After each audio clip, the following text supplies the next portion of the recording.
साथ मेले का आनंद उठाने खुशहालपुर आया था। हीरामल की नज़र पारखी थी और हीरे सोने चांदी के बारे में उसका ज्ञान अव्वल था। एक ही नज़र में वो किसी भी धातु, पत्थर या हीरे का मूल्य पहचान जाता, लेकिन अपनी इस कुशलता पे उसे बड़ा घमंड था। अचानक हीरामल की बीवी का ध्यान सर्कस के तंबू की ओर जाता है। ए जी चलिए ना, हमारे बब्बू को सर्कस दिखाते हैं।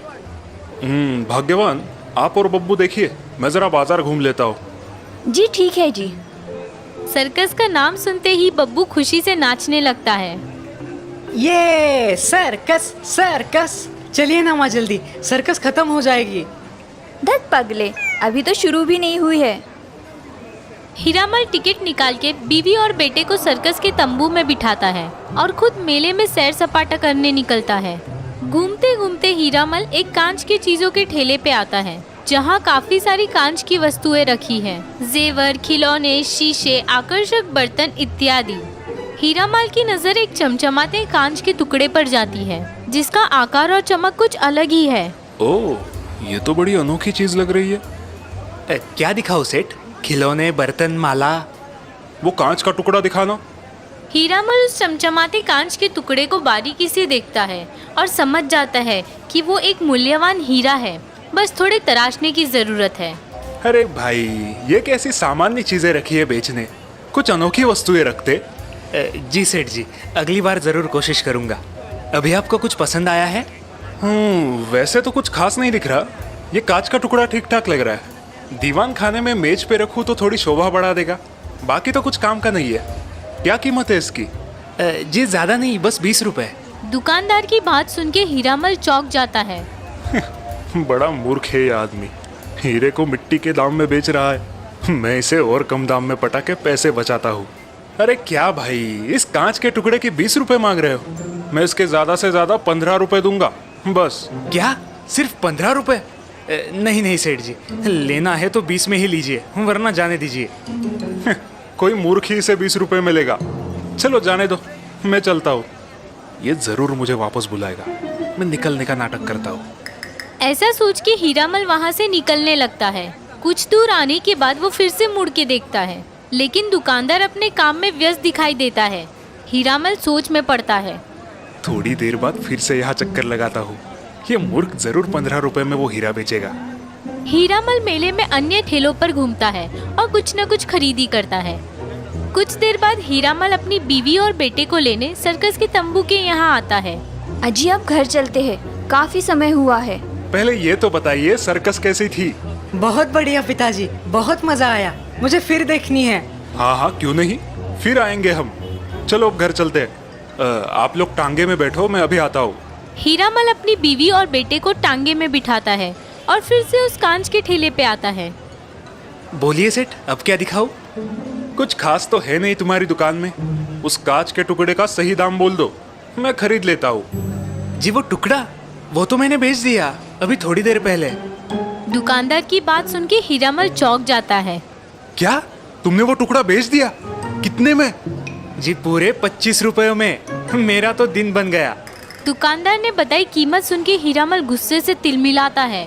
सिर्फ 25 रुपए? अरे मूर्ख, तुम्हें पता नहीं वो कांच का टुकड़ा खास था, कोई सामान्य कांच का टुकड़ा नहीं था वो। तुम्हें पता भी नहीं है तुम्हारा कितना बड़ा नुकसान हुआ है। इतनी बड़ी बेवकूफी करके अब हंस रहे हो? सेठ जी बुरा मत मानिए, लेकिन सबसे बड़े मूर्ख तो आप है, मैं नहीं। दुकानदार की बात सुन के हीरामल फिर से आग बबूला होता है। ए मूर्ख, तुम्हें शायद पता नहीं है मैं कौन हूँ। हीरामल व्यापारी हूँ मैं, हीरामल। सोने चांदी की 5 दुकानें हैं मेरी पड़ोस के गांव में।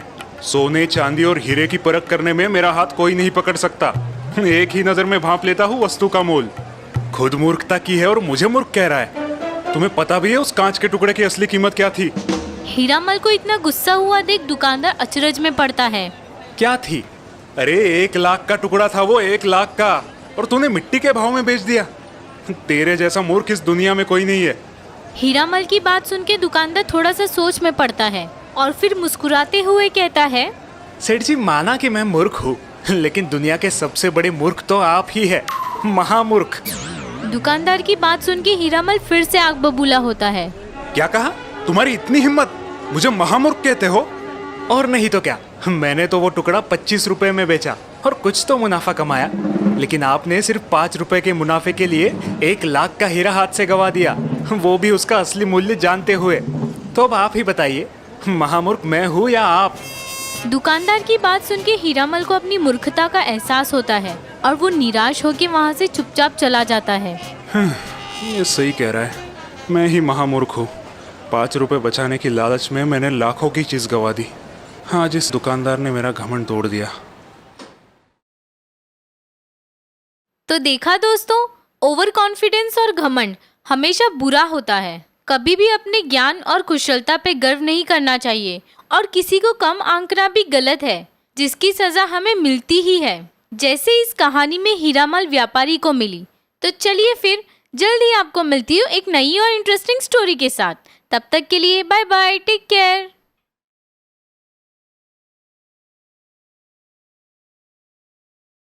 सुरेश, विनीत और चंदू बचपन के दोस्त थे। अब तीनों एक ही कॉलेज में अपनी आगे की पढ़ाई पूरी कर रहे थे। तीनों अच्छे संस्कारी परिवार से थे, लेकिन चंदू की एक बुरी आदत की वजह से सुरेश और विनीत चिंतित रहते थे। ये देखो दोस्तों, है ना एकदम भारी। चंदू के हाथों में महंगी वाली घड़ी देख के सुरेश और विनीत चौंक जाते हैं। चंदू, ये कहाँ से उठाई तुमने? कल बस में मेरे बाजू में एक अंकल बैठे थे, उनकी बैग में से चुराई मैंने। चंदू की बात सुन के विनीत गुस्सा होता है। लेकिन चंदू, तुमने कसम खाई थी कि अब तुम चोरी नहीं करोगे, फिर ऐसा क्यों किया तुमने? हाँ यार, आई नो, लेकिन चोरी करने के बाद मुझे अजीब सा सुकून मिलता है। तुम लोग बेवजह टेंशन लेते हो यार। छोटी मोटी चोरी करने से कुछ पाप वाप नहीं लगता। ऐसा कहकर चंदू वहां से चला जाता है। समझ नहीं आता इसे कैसे सही रास्ते पे लाए। मुझे लगता है हमें विद्याधर सर से बात करनी चाहिए, वो जरूर इसका हल निकालेंगे। जिस कॉलेज में ये तीन दोस्त अपनी पढ़ाई कर रहे थे, वहाँ विद्याधर मिश्रा नाम के एक सीनियर प्रोफेसर भी थे। विद्याधर साइकोलॉजी पढ़ाते थे और स्टूडेंट्स में काफी प्रिय थे। Hello sir. Hello, any difficulty in new chapter? No sir, actually हमें आपकी मदद चाहिए। ओह, क्या मदद चाहिए? सुरेश और विनीत विद्याधर को चंदू की चोरी करने की आदत के बारे में बताते हैं। ये बात है। ठीक है, तुम कल चंदू को मेरे पास लेके आना। Thank you sir. अगले दिन तीनों दोस्त विद्याधर सर से मिलने आते हैं। हाँ चंदू, बोलो, क्या कहना है तुम्हारा इस चोरी करने की आदत के बारे में? सर, दरअसल मैं ये आदत छोड़ना चाहता हूँ, लेकिन कई बार कोशिश करने के बावजूद भी मैं अपने आप को गलत काम करने से नहीं रोक पाता। चंदू की बात सुन के विद्याधर सोच में पड़ते हैं। आई बात समझ में। तुम्हारा दिमाग तुम्हारे मन का साथ नहीं दे रहा। क्या मतलब सर? हम समझे नहीं। समझाता हूँ।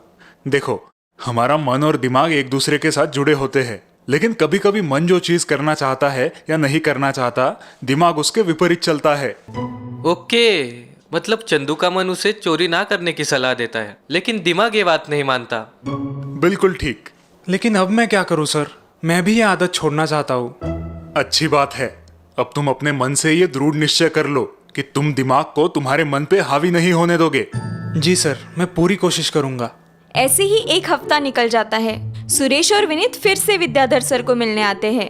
अरे सुरेश, क्या हुआ? सब खैरियत है? नहीं सर, चंदू की चोरी करने की आदत अभी भी वैसे ही है। अच्छा, चंदू कहाँ है? आ रहा है आपसे मिलने। तभी चंदू वहां पहुंच जाता है। Sir, I am sorry. मैंने आपकी सलाह के अनुसार आचरण करने की बहुत कोशिश की, लेकिन कर नहीं पाए। विद्याधर सर की बात सुन के चंदू अचरज में पड़ता है और अपने आप से नाराज हो जाता है। कोई बात नहीं, मुझे पता था ऐसे ही होगा। विद्याधर सर की बात सुन के तीनों दोस्त उलझन में पड़ते हैं। तो अब चंदू को क्या करना चाहिए सर? क्या उसे कभी भी इस बुरी आदत से छुटकारा नहीं मिलेगा? लड़कों की बात सुन के विद्याधर हंस पड़ते हैं। सर, अब मैं क्या करूं? बहुत आसान है। अब तुम जब भी किसी चीज की चोरी करोगे, उसके बाद ये बात तुम्हें मुझे और हमारी पूरी क्लास को बतानी होगी। विद्याधर की बात सुन के तीनों दोस्त अचरज में पड़ते हैं।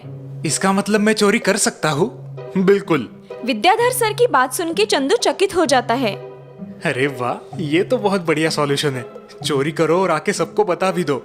विद्याधर की बात सुन के चंदू फूले नहीं समाता, लेकिन सुरेश और विनीत कंफ्यूज हो जाते हैं। कुछ दिन बाद सुरेश और विनीत विद्याधर सर को मिलने आते हैं। सर, आज 10 दिन हो गए लेकिन चंदू आपको मिलने नहीं आया। हाँ, तो क्या अब उसने चोरी करना छोड़ दिया होगा? सुरेश और विनीत की बात सुन के विद्याधर हंस पड़ते हैं। हाँ, उसने चोरी करना बंद किया होगा। विद्याधर सर की बात सुन के सुरेश और विनीत अचरज में पड़ते हैं। ये आप इतनी यकीन के साथ कैसे कह सकते हैं सर? क्योंकि ये बहुत ही सिंपल ह्यूमन साइकोलॉजी यानी मानव मनोविज्ञान है। हम कुछ समझे नहीं सर। बताता हूँ। कोई भी इंसान अपनी गलतियां दूसरों के सामने खुलेआम बताने में या स्वीकार करने में झिझकता है। उसे हिचकिचाहट होती है, शर्मिंदगी का एहसास होता है। ओह, इसका मतलब यही बात सोचकर चंदू ने चोरी करना बंद किया। बिल्कुल सही। तभी चंदू वहां आता है और विद्याधर सर की चरण स्पर्श करता है। अरे अरे उठो, इसकी कोई जरूरत नहीं। Sir thank you very much. आपके एक सिंपल सुझाव ने मेरी बरसों पुरानी चोरी करने की आदत छुड़वा दी। अरे वाह, ये तो बहुत खुशी की बात है। Very good Chandu. लेकिन क्या तुम्हें कभी भी चोरी करने की इच्छा नहीं हुई? हुई, एक नहीं कई बार हुई, लेकिन जब सर का सुझाव याद आता मेरे हाथ वही रुक जाते। विद्याधर सर और चंदू के दोस्त उसे शाबाशी देते हैं। चंदू, हमें बड़ी खुशी है कि आखिर तुम्हें चोरी करने की बुरी आदत से मुक्ति मिल ही गई।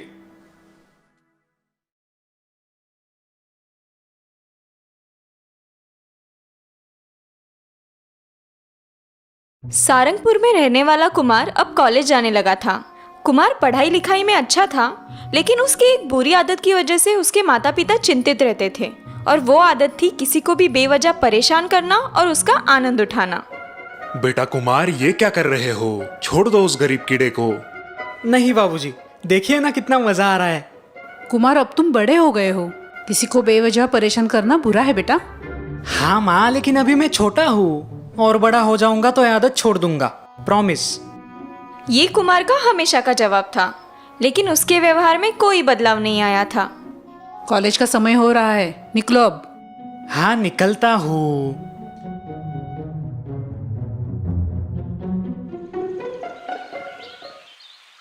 चलो चलो, देर हो रही है। हाँ, वरना क्लास के बाहर मुर्गा बना के खड़ा करेंगे टीचर। हाँ, और पिंकी ने तुम्हें वैसे देख लिया तो शट अप, साइकिल चला। तभी कुमार की नजर सड़क के किनारे खड़े एक मोटरसाइकिल पे जाती है। आसपास कोई दिख नहीं रहा। कुमार को फिर से मस्ती करने की सूझती है। सुनो, जरा मस्ती करते हैं। अब क्या करना है तुम्हें यार, लेट हो रहा है हमें। वो देखो कितनी भारी बाइक है ना। इतना अच्छा मौका हम ऐसे ही नहीं जाने देंगे। क्या करोगे तुम? पकड़े गए तो लेने के देने पड़ जाएंगे। डरपोक, यहाँ कोई नहीं है। इस बाइक का मालिक शायद झाड़ी में नेचर्स कॉल के लिए गया है। कुमार चुपके से जाके बाइक के पिछले टायर की हवा निकाल देता है और तीनों दोस्त थोड़ी दूरी पे झाड़ियों में जाके छुप जाते हैं। यार, हमें ऐसा नहीं करना चाहिए था। अगर वो आदमी किसी अर्जेंट काम से बाहर जा रहा होगा तो? चिल डूड, अर्जेंट होता तो रास्ते में रुकता नहीं। कुछ समय बाद एक नौजवान झाड़ी से बाहर निकलता है और बाइक के यहाँ पहुँचता है, और बाइक का पिछला टायर पंचर देख परेशान हो जाता है। अरे यार, ये क्या हुआ? ओह शिट, अब मैं प्रिया से मिलने वक्त पर कैसे पहुंचूं? अब तो मेरी शादी होने से रही। यहाँ झाड़ियों में तीनों दोस्त हंस रहे हैं। देखा, कोई अर्जेंट काम नहीं था उस बाइक वाले को, अपनी गर्लफ्रेंड से मिलने जा रहा था। कई बार समझाने के बाद भी कुमार के व्यवहार में कोई बदलाव नहीं आया था। एक दिन कुमार के नाना जी उनके घर कुछ दिन रहने आते हैं। कैसे चल रहा है सब कुछ रेवती बेटा? जी बढ़िया है पिताजी। और हमारा लाडला नाती कुमार कैसा है? उसी की थोड़ी चिंता है पिताजी। रेवती अपने पिताजी को कुमार के बर्ताव के बारे में बताती है। तुम टेंशन मत लो, वक्त के साथ साथ आ जाएगा उसमें बदलाव। एक दिन कुमार और नाना जी गाँव में घूमने निकलते हैं। तो कुमार, कॉलेज लाइफ कैसे लग रही है? यूनिफॉर्म नहीं, टीचर की डांट नहीं। हाँ नाना जी, बहुत मजा आ रहा है। हर रोज नए कपड़े, लेकिन यहाँ भी लेट होने पर मुर्गा बनाते हैं। ओ सच में? शायद टीचर्स को लगता होगा तुम अभी भी बड़े नहीं हुए हो। सब बड़े अपनी अपनी सुविधा के अनुसार कभी हमें बड़े बनाते हैं या कभी छोटे। चलते चलते दोनों एक मंदिर के पास पहुंचते हैं। मंदिर बिल्कुल खाली है। बाहर सीढ़ियों के पास जूतों की एक जोड़ी है। शायद कोई एक आदमी अंदर गया है। कुमार को मस्ती करने की इच्छा होती है। नाना जी, अगर हम ये जूते कहीं छुपा दे तो कितना मजा आएगा ना। लेकिन क्यों बेटा, इससे तुम्हें क्या मिलेगा? आनंद नाना जी, आनंद। जब वो आदमी उसके जूते के लिए परेशान हो जाएगा, रोएगा, तब सोचिए हमें कितना मजा आएगा। नाना जी समझ जाते हैं कि यही सही मौका है कुमार को अच्छी सीख देने का। कुमार, आज कुछ अलग करते हैं और देखते हैं क्या होता है। नानाजी कुमार को 10 रुपए के 6 सिक्के देते हैं और उस आदमी के हर जूते में 3-3 सिक्के रखने के लिए कहते हैं। नाना जी, इससे तो आपका नुकसान हो जाएगा। देखते हैं, हो सकता है फायदा भी हो। नानाजी और कुमार थोड़ी ही दूर सीढ़ियों पे बैठ के उस आदमी का इंतजार करते हैं। थोड़ी ही देर में वो आदमी बाहर आता है। उसकी हालत काफी खराब दिख रही है। यह आदमी बहुत गरीब और भूखा प्यासा लग रहा है ना नाना जी? शायद मुसीबत में है। गरीब आदमी बाहर आके अपने जूते पहनने लगता है। तभी उसे जूतों के अंदर रखे हुए सिक्कों का एहसास होता है। वो सिक्के निकालता है। अरे ये क्या, 10 रुपए के 3 सिक्के, ये कहाँ से आए? यहाँ तो कोई भी नहीं दिख रहा। फिर वो दूसरे जूते में पैर डालता है और फिर उसे 10 रुपए के और 3 सिक्के मिलते हैं। आदमी खुशी से रोने लगता है, भगवान को धन्यवाद देता है। हे भगवान, तेरा लाख लाख शुक्र है जो तूने किसी भले आदमी को मेरी मदद करने की बुद्धि दे दी। अब मैं अपनी बीमार बेटी के लिए दवा खरीद सकता हूँ, उसे खाना खिला सकता हूँ। आदमी खुशी खुशी वहाँ से निकल जाता है। नानाजी कुमार की ओर देखते हैं। कुमार की आंखें भर आई है। क्यों कुमार, अब बताओ, तुम अगर उस गरीब आदमी के जूते छुपाते तो तुम्हें ज्यादा खुशी मिलती कि अब उस गरीब आदमी की मदद करके तुम्हें ज्यादा आनंद मिला है? मैं समझ गया नाना जी आप क्या कहना चाहते हैं। अब ऐसी गलती कभी नहीं करूँगा। बेटा, हमेशा जरूरतमंद लोगों की मदद करो। तुम्हारा मजाक किसी को महंगा भी पड़ सकता है, लेकिन तुम्हारी छोटी सी मदद किसी के जीवन में बड़ी खुशी ला सकती है।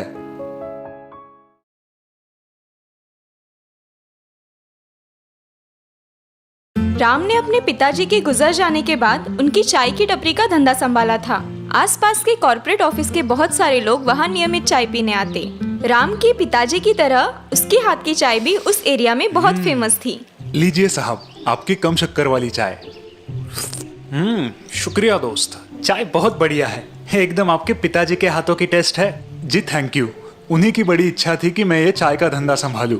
पढ़ाई में दिमाग काम नहीं करता था तो सोचा घर का ही धंधा कर लूं। बिल्कुल सही निर्णय लिया है तुमने, गुड। दिन बीतते गए। राम का धंधा अच्छा चल रहा था, लेकिन जैसे ही राम की शादी हो गई उसे अपनी आमदनी कम पड़ने लगी। अरे भाग्यवान, आज फिर से तुमने शॉपिंग की? जी हाँ, हमारे पास इस कलर की साड़ी नहीं थी। बहुत प्यारा कलर है ना, हमें ये साड़ी चाहिए। क्या कीमत है इसकी? जी एकदम कम, सिर्फ 2000। साड़ी की कीमत सुनते ही राम को पसीने छूटते हैं, लेकिन अपनी प्रिय पत्नी को वो नाराज नहीं कर पाता। रख लो, शाम को पैसे देता हूँ। राम की पत्नी खुश हो जाती है। सच? अब बहुत अच्छे है जी। मुझे आपको कुछ बताना है, आप बाबा बनने वाले हैं। ये खुशखबर सुनकर राम फूले नहीं समाता। ओ सच? मैं बाबा बनने वाला हूँ? राम अपनी आमदनी को लेके ज्यादा गंभीर हो जाता है। इस चाय के धंधे से अब गुजारा नहीं होगा। महंगाई इतनी बढ़ रही है और अब खर्चे भी बढ़ेंगे। एक दिन चाय की टपरी पे राम कुछ सोच में डूबा था। तभी चाय पत्ती बेचने वाला सेल्समैन प्रवीण वहाँ आता है, जो अब राम का अच्छा दोस्त भी है। क्या हुआ राम, इतना टेंशन में क्यों दिख रहे हो? कुछ नहीं यार, सोच रहा था इस महंगाई में कैसे घर गृहस्थी चलाए। चाय का रेट बढ़ाओ तो कस्टमर टूट जाएंगे और दूसरी तरफ शक्कर, दूध और चाय पत्ती के दाम दुगने हो रहे हैं। प्रवीण राम की समस्या समझ जाता है और उसे एक सुझाव देता है। तुम एक काम करो, क्या वही चाय पत्ती 2 बार इस्तेमाल करो। प्रवीण की बात सुन के राम चौंक जाता है। नहीं नहीं यार, ये तो गलत है। किसी को पता चला तो मेरे बाबूजी का नाम खराब हो जाएगा। ये कलयुग है राम, यहाँ पैसा ही सब कुछ है और उसे कमाने के लिए ऐसे पैंतरे आजमाने पड़ते हैं। दूसरे दिन राम ने प्रवीण की सलाह के अनुसार चाय को छानने के बाद छलनी में बची हुई चाय पत्ती को धूप में सुखा लिया और उस पर ब्राउन कलर का पोस्टर कलर छिड़क दिया। सूखने के बाद उस कलर वाली चाय पत्ती को फिर से चाय बनाने के लिए इस्तेमाल किया। अरे वाह, प्रवीण की तरकीब तो एक नंबर है। पैसे भी बच रहे हैं और किसी को पता भी नहीं चल रहा। कस्टमर रोज की तरह आ रहे थे, लेकिन किसी को राम पे शक नहीं हुआ। बढ़ती हुई आमदनी देख राम की पत्नी बहुत खुश थी। लगता है आजकल आपका धंधा खूब चल रहा है। हाँ हाँ, भगवान की कृपा है। अच्छा है, अब हम हमारे बच्चे को इंग्लिश मीडियम में पढ़ाएंगे, उसे बड़ा अफसर बनाएंगे। राम इस्तेमाल की हुई चाय पत्ती सुखा के उस पे कलर चढ़ाने का काम बखूबी कर रहा था और एक दिन साहब, यही है वो आदमी जो हर दूसरे दिन मेरे दुकान से ब्राउन कलर लेके जाता है। क्यों भाई, क्या मांजरा है? क्या करते हो इतने कलर का? पुलिस को देख राम के पसीने छूट जाते हैं। पुलिस राम के ठेले की तलाशी लेती है। और उन्हें वहाँ सूखी चाय पत्ती और ब्राउन कलर की बॉटल्स मिलती है। अच्छा, तो तुम यूज्ड की हुई चाय पत्ती को कलर देके फिर से इस्तेमाल करते हो। मुझे माफ कर दीजिए साहब, ज्यादा पैसे कमाने की लालच ने मुझे अंधा कर दिया था। लेकिन तुम्हारी इस गलती की सजा कितने सारे मासूम लोगों को मिलती है ये तुम्हें नहीं पता। चलो जेल की हवा खाओ। इस प्रकार लालच की वजह से राम ने अपने और अपने साथ साथ अपने पिताजी की प्रतिष्ठा भी मिट्टी में मिला दी।